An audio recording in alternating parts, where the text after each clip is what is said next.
ನಮಸ್ಕಾರ ಸ್ನೇಹಿತರೆ. ನಾಳೆ ರಾಮಲಲ್ಲಾದಲ್ಲಿ ಶ್ರೀರಾಮನ ಪ್ರಾಣ ಪ್ರತಿಷ್ಠಾಪನೆಯಾಗಲಿದೆ.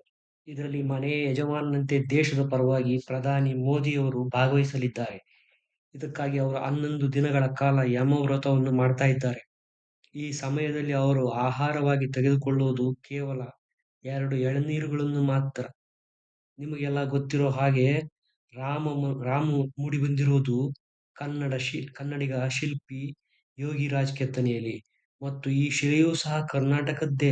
ಕನ್ನಡಿಗರ ಕೊಡುಗೆ ಇದಕ್ಕೆ ಅಪಾರವಾಗಿದೆ ನೋಡಿ. ಇಷ್ಟೇ ಅಲ್ಲ, ಅಯೋಧ್ಯೆ ರಾಮ ಮಂದಿರದಲ್ಲಿ ಪ್ರತಿಷ್ಠಾಪನೆಗೊಳ್ಳಲಿರುವ ಇನ್ನೂ ಹಲವು ಮೂರ್ತಿಗಳನ್ನು ಸಹ ಕನ್ನಡಿಗರೇ ಕೆತ್ತಿದ್ದಾರೆ. ಇದರಲ್ಲಿ ಗಣೇಶನ ಮೂರ್ತಿ, ಮುಖ್ಯದ್ವಾರ ಸಹ ಕನ್ನಡಿಗರೇ ಕೆತ್ತಿದ್ದಾರೆ.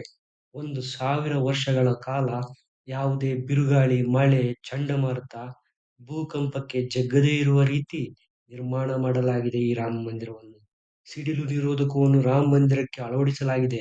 ಇದು ಸುಮಾರು 300 ವರ್ಷಗಳ ಕಾಲ ಕೆಲಸ ಮಾಡುತ್ತೆ.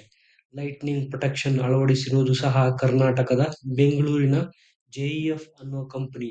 ಅಯೋಧ್ಯೆಯ ರೈಲು ನಿಲ್ದಾಣಕ್ಕೆ ದೀಪ ಅಳವಡಿಸಿರುವುದು ಸಹ ಲೆಕ್ಸಾ ಅನ್ನುವ ಕರ್ನಾಟಕದ ಕಂಪನಿನೇ. ಇನ್ನು ಆಮಂತ್ರಣ ಪತ್ರಿಕೆಯಲ್ಲಿರೋ ಲೋಗೋ, ಸೂರ್ಯ, ಶ್ರೀರಾಮ, ಹನುಮಂತನ ಚಿತ್ರವನ್ನು ವಿನ್ಯಾಸ ಮಾಡಿರುವುದು ಸಹ ಕಲಬುರ್ಗಿಯ ರಮೇಶ್ ಎನ್ನುವ ಕಲಾವಿದರು.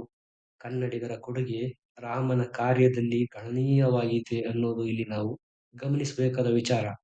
ವಿಡಿಯೋ ಲೈಕ್ ಮಾಡಿ, ಶೇರ್ ಮಾಡಿ, ಸಬ್ಸ್ಕ್ರೈಬ್ ಮತ್ತು ಕಮೆಂಟ್ ತಪ್ಪದೇ ಮಾಡಿ.